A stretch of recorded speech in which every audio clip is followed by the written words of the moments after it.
He who can think the invisible can do the impossible. What cannot happen in Nigeria does not exist. Nigeria, the Niger Area, the area around the Niger, or if you like, Niger, one of the most prayerful countries in the world, yet one of the poverty capital of the universe, where only the rich benefit from government subsidies, scholarship, social intervention programs, and social investment. Blessed with abundant natural and human resources, yet cursed with bad leadership, where you create billionaires without a sellable skills, job, or businesses, but just by knowing someone in government, and create penniless people by consistently taking that which belongs to the poor. A place where everyone is waiting for government appointment to make it. As the biggest entrepreneur in the country does not mind leaving their businesses to become governor or SA to governor or minister. And you want to ask, if the business they do well, why you go leave and go into politics, only to end up stealing public fund or mismanaging the same fund? A place where government critics of yesteryears are today in government are not bold enough to implement their own recommendation as critics. And the requirement for leadership or for a place in leadership is for your godfather to say, come and go. And yet you tell me, say, anything no fit happen here. A lot is happening.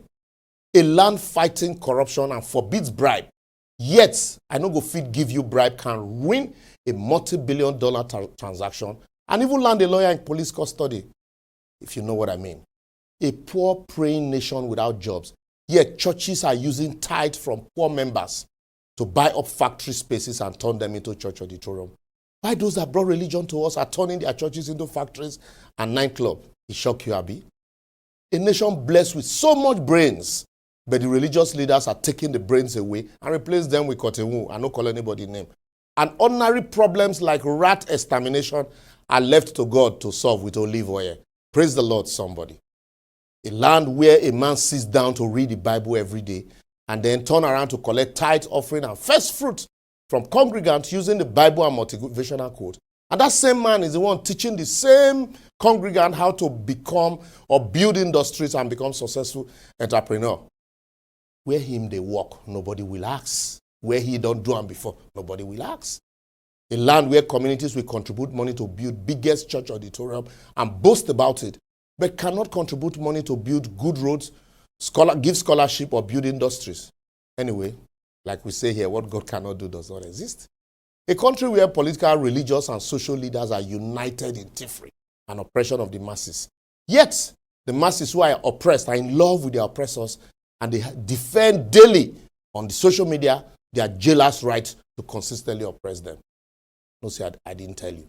A country of we no go gree, but yet we dey gree for yahoo, gree for bad leadership, we gree for corruption, we gree for kidnapping, we gree for prostitution, hookup, we gree for civil servants, we gree for manipulative leadership, banditry, general insecurity.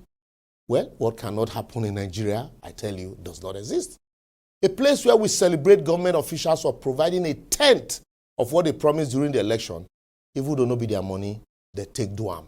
And yet you hold grudges against your neighbor for failure to assist you with that urgent 2K, despite the fact that he didn't promise you. You are beefing someone for not being able to do for you that which you can't even do for yourself. Are you still in doubt that anything can happen here? Just the play. A place where the people pray for military intervention in politics when they fail through the ballot. And the will of the majority can be nullified by the court. As judgment day in court has now become the actual election day. Who say nothing they happen here? I tell you, a lot of things are happening everywhere. Well, why the list of the negatives that happen here cannot contain this space? I also tell you that our positive attitude and positive impact are legendary and resonating worldwide and cannot be captured summarily here. So I will therefore advocate while we grapple with bad leadership, lack of infrastructure, and are busy on destroying and undermining ourselves daily. I also must tell you that the positives, our music is ruling the world, our comedy, content, and creative industry is giving our competitors worldwide sleepless nights. Our never say never spirit and attitude is encouraging millions out there. Our educational pursuit has become a subject of professorial studies internationally and worldwide. Even the romantic nature of our men, Nigerian men, has turned to the darling of every woman, in the world. But sometimes they chop and claim out, sha. As even Oyinbo guys don't let our babes rest, even though some of them, they fall our hands. While our jollof rice, our fufu don't japa around the world, as our we no go gree slogans for the year is gaining worldwide traction. I want to plead that we turn these positive vibes and energy to bridging the negative gaps and closing the infrastructural deficit in the country for a solid, virile, and prosperous Nigeria where everything good must happen and exist. If you agree with me, say ayes, and if you disagree, even myself no go agree. This will be a fine place to leave it here, and until we come your way, just follow us on all our social media platforms. Shown on your screen, click the like button and share. For a stumbling block can become a stepping stone, depending on your perspective and mindset. Now, poverty turned engineer to comedian, and today he's a multi-billionaire. Happy New Year, and see you next week.